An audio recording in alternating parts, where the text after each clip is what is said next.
Untuk Anda yang punya hutang saat ini, setiap hari cemas, takut ditagih, dan merasa rezeki mampet total. Masalahnya, Anda tidak akan bisa menarik rezeki baru jika Anda masih memancarkan vibrasi ketakutan.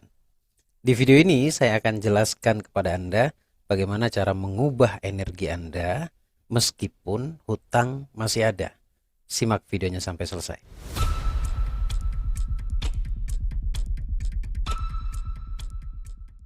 Assalamualaikum warahmatullahi wabarakatuh. Selamat pagi, siang, dan malam teman-teman semuanya. Khususnya juga selamat malam buat Anda yang nonton siaran langsungnya. Di video kali ini saya akan bahas tentang, atau buat Anda ya yang ngerasa punya hutang tapi ingin rezekinya lancar. Tetap semuanya pasti ada solusi. Nah, di video ini saya akan menjelaskan akar masalahnya sampai Anda bisa melewati semua permasalahan Anda, sekalipun Anda dalam kondisi masih punya hutang. Dan di video ini saya akan bahas tentang bagaimana nge-switch atau merubah vibrasi Anda yang tadi mungkin vibrasinya sangat rendah, vibrasi ketakutan. Di video kali ini saya akan bantu Anda. Saya akan berikan caranya bagaimana Anda bisa merubah energi Anda atau vibrasi Anda ke vibrasi yang lebih positif lagi, sehingga Anda bisa menarik banyak keberlimpahan, atau setidaknya sekalipun dalam kondisi hutang atau punya hutang, rezeki Anda akan mengalir dengan sebagaimana mestinya, atau setidaknya lebih baik daripada sebelumnya. Jadi simak baik-baik ya sampai videonya selesai. Dan kalau perlu Anda boleh siapkan pulpen dan kertas atau buku agar Anda bisa juga mencatat poin-poin penting yang ingin saya sampaikan di video kali ini. Baik, kita masuk saja langsung ke pembahasannya.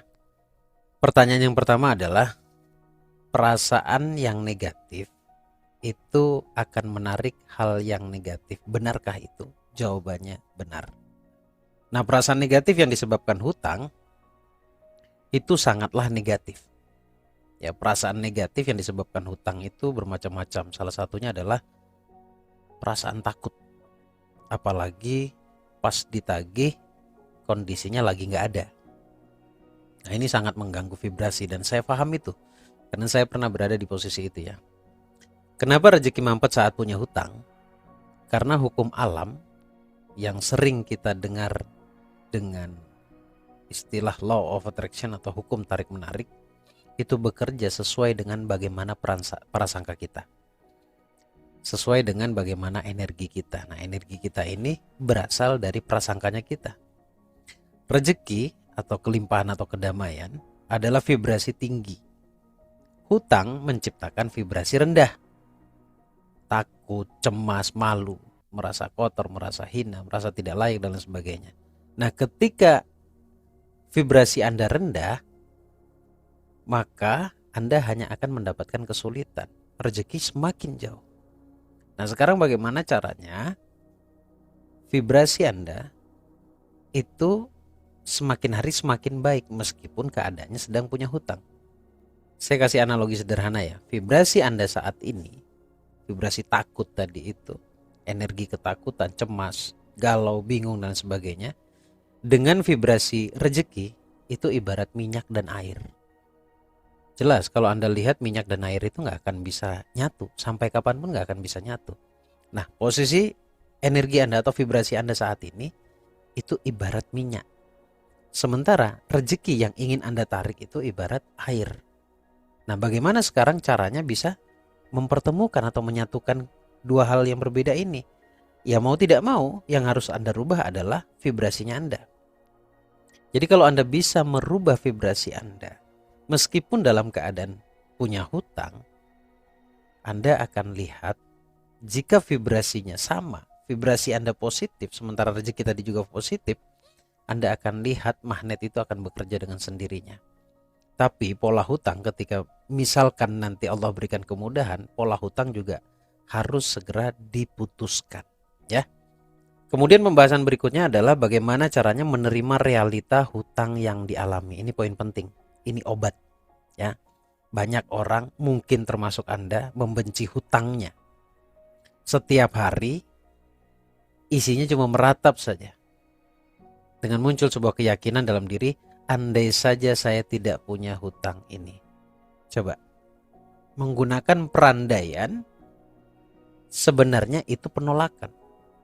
Andai saja saya tidak punya hutang ini. Atau mungkin kalimat yang berbeda adalah kenapa saya mengalami hal ini? Kenapa saya sampai punya hutang? Kenapa hutang selalu berulang datang dalam hidup saya? Kalimat-kalimat ini kalau kita artikan adalah kalimat penolakan.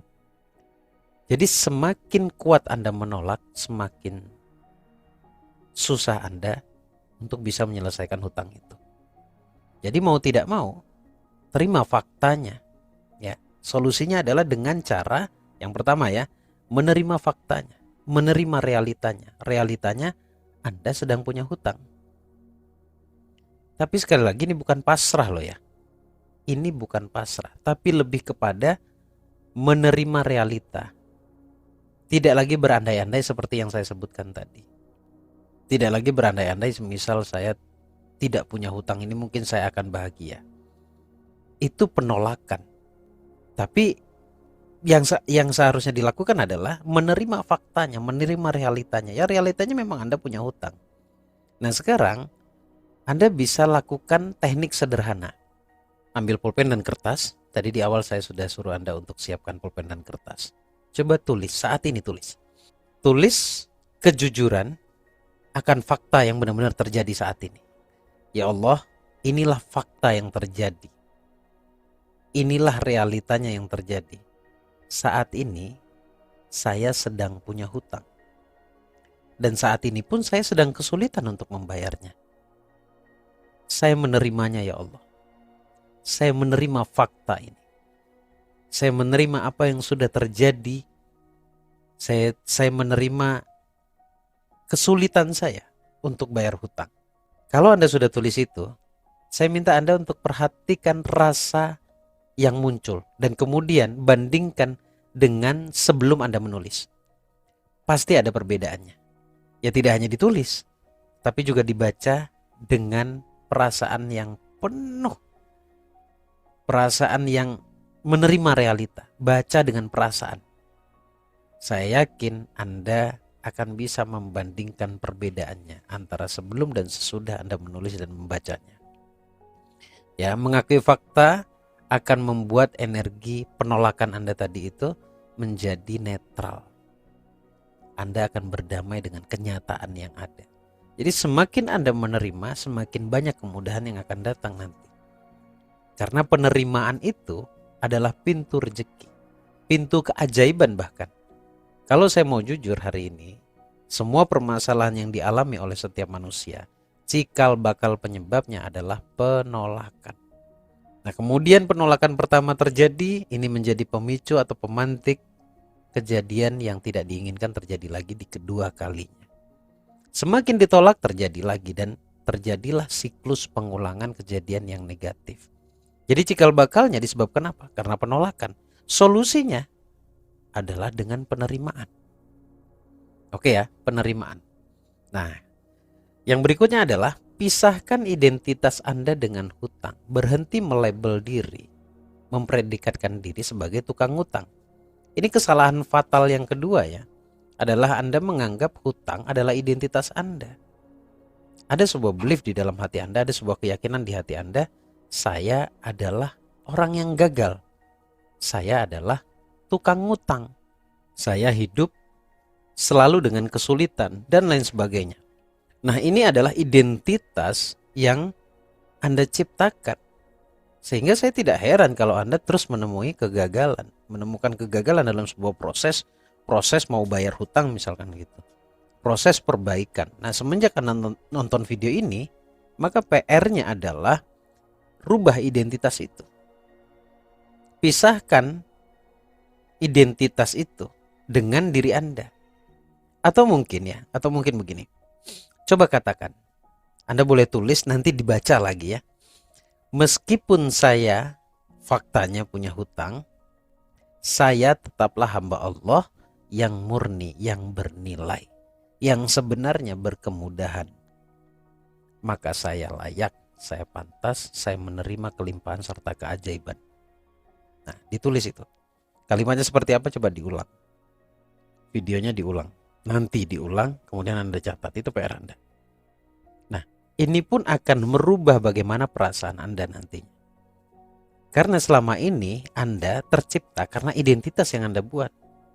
Saya kompeten lah dalam hal ini tentang bab hutang. Karena saya sendiri pernah punya hutang yang bagi saya itu cukup fantastis nilainya.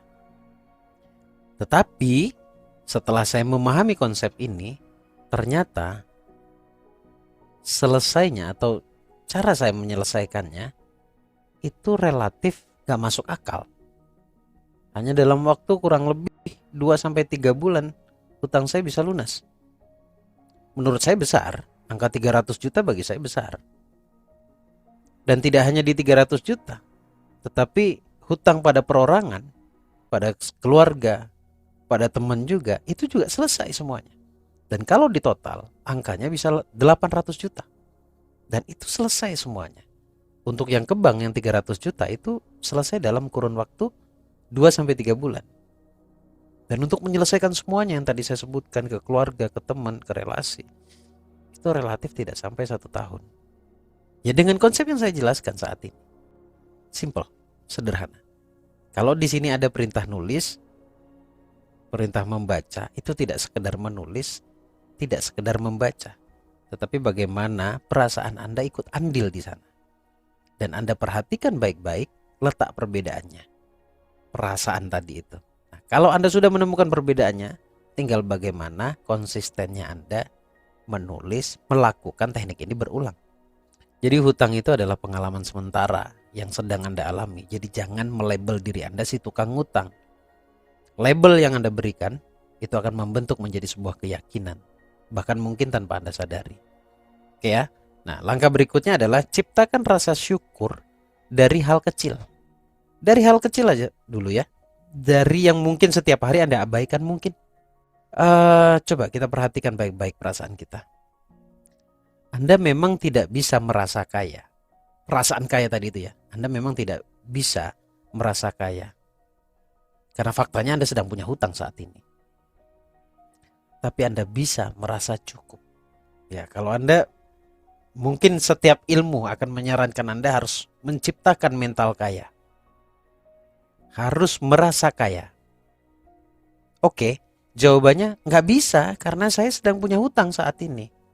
Nggak ada masalah di situ. Tidak masalah. Anda mengatakan tidak bisa. Itu nggak masalah. Tapi untuk merasa cukup bisa kan? Jadi yang harus Anda fokuskan, ini solusinya ya.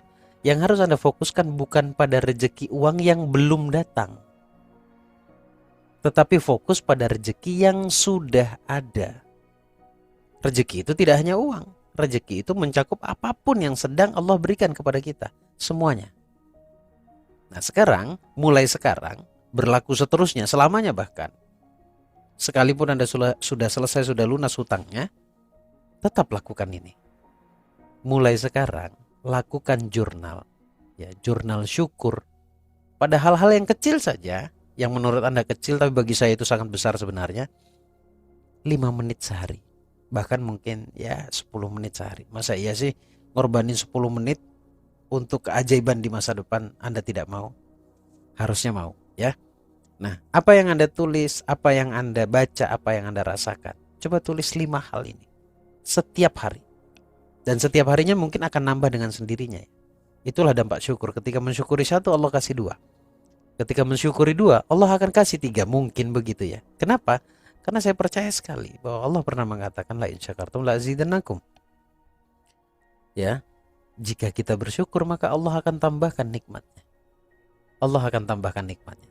Tulis yang pertama ini. Ini untuk memulai ya. Pertama mungkin. Besok mungkin Anda tidak lagi menulis 5 tapi mungkin 6 atau 7 atau bahkan mungkin 10. Yang pertama tulis, alhamdulillah hari ini masih bisa nafas. Alhamdulillah hari ini masih bisa nafas. Ini yang terjadi, real ini yang terjadi. Fokus pada apa yang sudah ada. Yang kedua, alhamdulillah masih diberikan kesempatan melaksanakan ibadah. Mungkin Anda sholat subuh. ya kan? Mungkin Anda sedekah subuh, masih diberikan kesempatan beribadah. Jarang kan? Bahkan masih bisa bersyukur gitu misalkan. Alhamdulillah masih diberikan kesempatan bersyukur.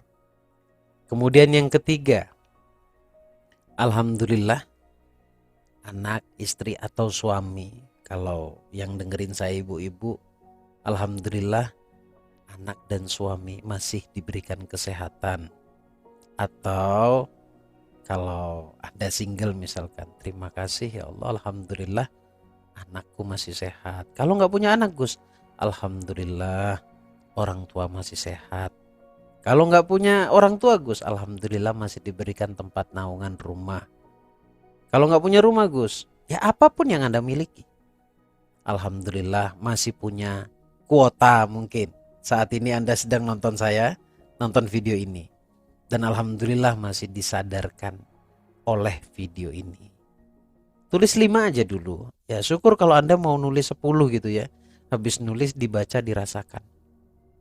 Saat Anda fokus pada syukur yang Anda tulis dan real itu ada sedang membersamai Anda, vibrasi Anda akan naik dari takut ke damai. Itu otomatis. Nah, di frekuensi damai inilah rezeki dalam bentuk apapun itu akan datang dalam hidup Anda. Dalam bentuk apapun, baik itu dalam bentuk ide, atau mungkin dalam bentuk peluang, atau dalam bentuk Allah kirimkan orang yang akan bantu Anda. Nah, di kelas yang saya adakan tuh banyak sekali keajaiban yang terjadi. Ya, baru selesai privat, rezekinya gak putus-putus sampai hari ini. Banyak sekali sebenarnya.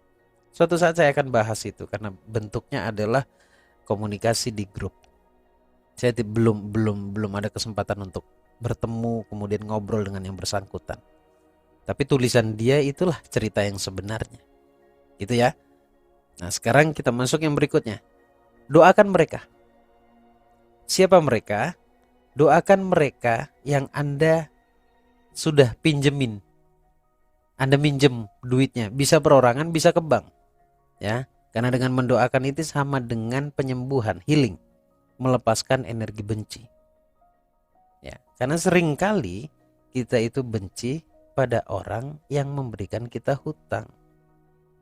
Kalau perorangan, kalau yang ke lembaga keuangan, misalkan ke bank gitu ya, kita benci pada debt kolektornya, pada tukang tagihnya. Ini energi ya, energi negatif yang sangat mengikat, bahaya ini. Kalau saya ingat-ingat perjalanan saya dulu saat saya berproses untuk bisa lunas hutang itu, saya pelan-pelan untuk tidak membenci mereka yang menagih, dan saya sadar mereka sedang minta uang mereka. Mereka sedang minta haknya mereka. Dan saya punya kewajiban untuk mengembalikannya. Jadi bukan energi kebencian yang saya kirim, yang saya keluarkan, tetapi energi pemakluman, maklum pada dia, maklum juga pada diri saya yang belum bisa menyelesaikan hutang yang saya miliki. Nah, ini mungkin agak berat ya, tapi harus, wajib untuk dilakukan. Doakan orang yang uangnya sudah kita pakai. Doakan, minimal maklumi lah. Kalau misalkan itu lembaga keuangan. Tetapi misalkan Anda pinjam uang kepada orang gitu ya, doakan mereka. Kalau perlu angkat tangan Anda. Ya, kalau perlu angkat tangan Anda dan sebut namanya. Ya Allah, berkahi hidupnya. Berkahi hidup si fulan gitu ya. Lancarkan rezekinya ya Allah, bahagiakan keluarganya. Lembutkan hatinya ya Allah, dan ikhlaskan dia untuk menunggu saya sampai saya diberikan kecukupan oleh Engkau ya Allah untuk membayarnya. Nah, doakan itu dengan tulus. Mana tahu dari doa itu Allah akan lembutkan hati orang yang nagih itu. Tetapi Anda nggak boleh berpikiran seperti itu. Intinya doakan. Jangan sampai tujuan Anda mendoakan agar hatinya lunak gitu misalkan. Agar dia nggak nagih-nagih terus. Sementara kita punya kewajiban di situ. Poinnya adalah doakan saja bagaimana Allah merubah seseorang. Ya udah, biarkan Allah. Jadi kita bermain di areanya kita, biarkan Allah pada wilayahnya sendiri. Ini akan mengubah energi benci dan takutnya Anda itu menjadi energi doa atau cinta. Ini akan memutuskan mata rantai negatif antara Anda dengan hutang itu. Coba deh kesimpulannya ya. Kesimpulannya, hutang adalah gejala dari mindset yang salah di masa lalu. Mungkin di lain kesempatan saya akan bahas pemantiknya, kenapa Anda bisa berhutang, kenapa hutang tidak kunjung selesai, bahkan sudah akan selesai malah berhutang lagi, top up lah istilahnya ya. Itu tidak terjadi kebetulan. Semuanya ada penyebabnya.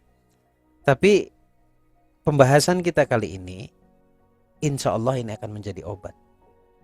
Walaupun tidak menutup kemungkinan Anda akan mengulangi hal yang sama. Karena memang poin akar masalahnya belum saya jelaskan. Next saya akan jelaskan pemantik atau pemicu Anda berhutang itu dari mana. Karena pemantik inilah yang akhirnya Anda berhutang terus. Next saya akan bahas itu. Nah, kesimpulan di video kali ini ada 4 poin yang harus masuk ke dalam diri Anda dalam bentuk kesadaran. Yang pertama adalah akui faktanya. Terima, jangan dilawan. Kemudian yang kedua adalah pisahkan identitas Anda. Bahwa Anda bukan tukang ngutang, tapi memang keadaan yang mengajak Anda untuk berhutang. Kemudian yang ketiga adalah ajak diri Anda untuk bersyukur. Dimulai dari 5 hal yang paling sederhana. Bersyukur dari hal-hal kecil. Karena semua itu rezeki-rezeki itu jangan disempitkan hanya melulu tentang uang. Apa yang ada dalam dirimu, apa yang ada dalam kehidupanmu, apa yang membersamai kamu saat ini, itu semuanya rezeki, nafas rezeki. Bisa bangun pagi rezeki, bisa berdiskusi rezeki, bisa nonton video begini rezeki, bisa diberikan nasihat dari kanan dan kiri itu rezeki. Ketemu dengan orang baik itu rezeki, ketemu dengan orang jahat juga rezeki. Minimal menyadarkan kita, ya, syukur. Yang keempat adalah belajarlah untuk mendoakan. Mungkin ini agak sedikit lebih berat, tapi sadarlah bahwa hutang itu Anda yang mau.